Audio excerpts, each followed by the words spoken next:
I think my favorite memory from the project was the first time I entered the big library room and all the furniture was mounted and in place.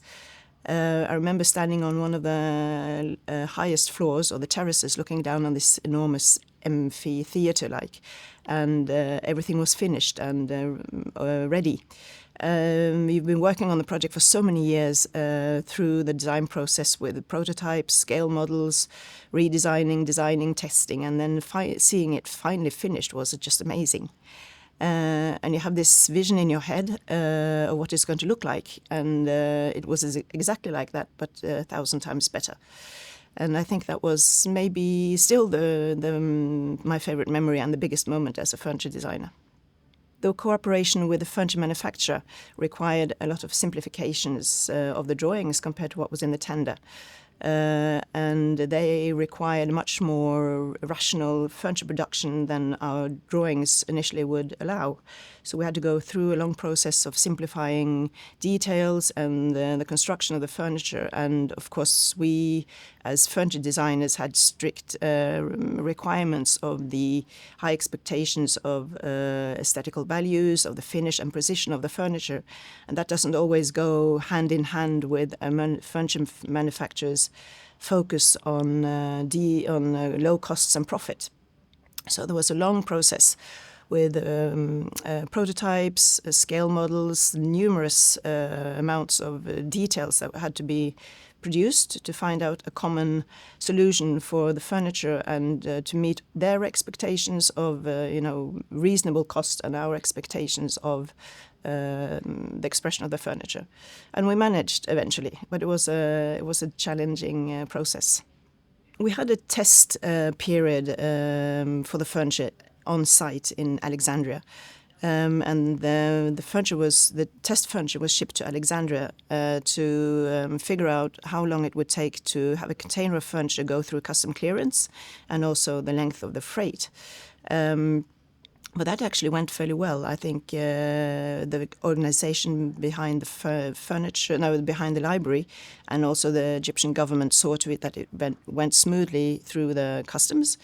And we mounted the test furniture on 3 different sites in Alexandria, in lobbies of 2 museums, and in the offices of the organization behind the library. And that was to test how the furniture also would cope with the different climate. It was hot and humid in Alexandria, of course, compared to Norway. But the custom clearance went very well, and the main delivery of the furniture also went very well through the customs. So that actually went really smooth.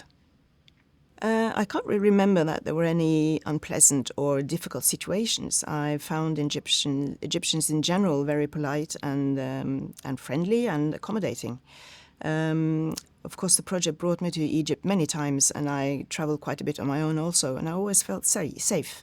I also traveled several times with Kari, and it was fantastic. We had a great time, and Egyptians were always polite, and I think it's if you show them respect, that's also how you will be met.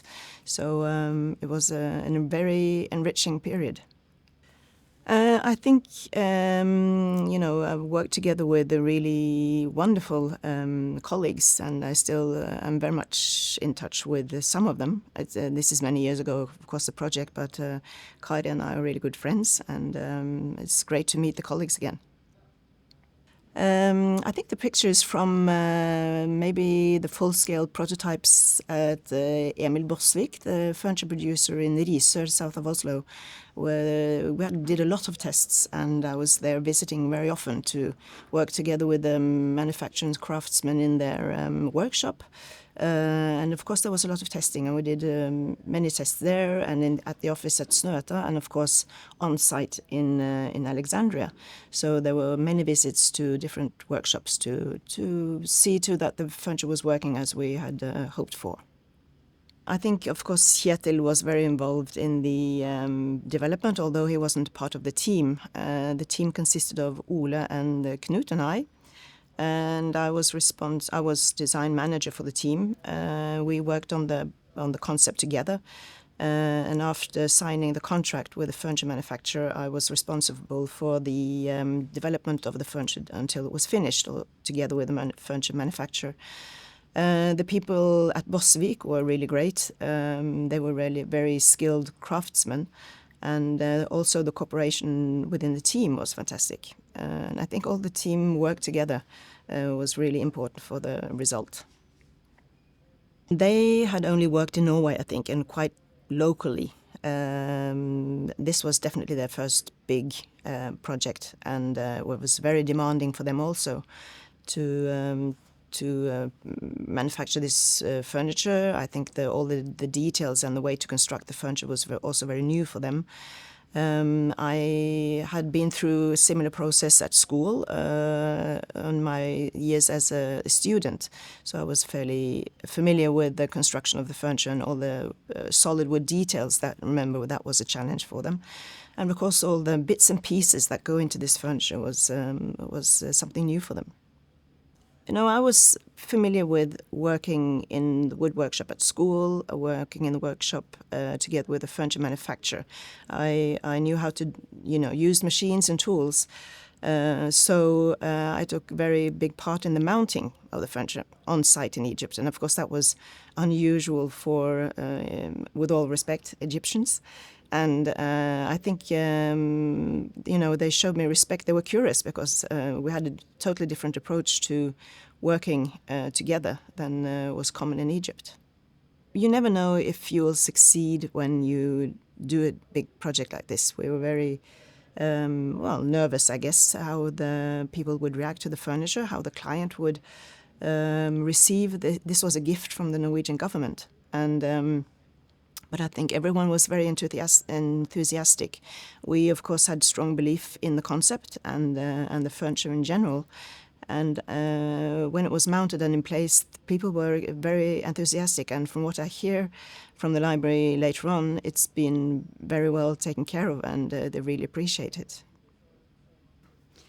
This is a kind of once-in-a-lifetime project. It's not very often that a newly graduated furniture designer gets this kind of opportunity. It was a big project, a significant one, and it was an honor to be part of. And of course, I learned a lot working together with the furniture manufacturer, the subcontractors, visiting producers, traveling abroad to visit other libraries to see how they had managed with similar scope. And then the project also got a lot of attention, both nationally and internationally. I was invited to many exhibitions. I was interviewed in magazines and newspapers. I also received a design award for the most talented young designer. So you can say that it kickstarted my career.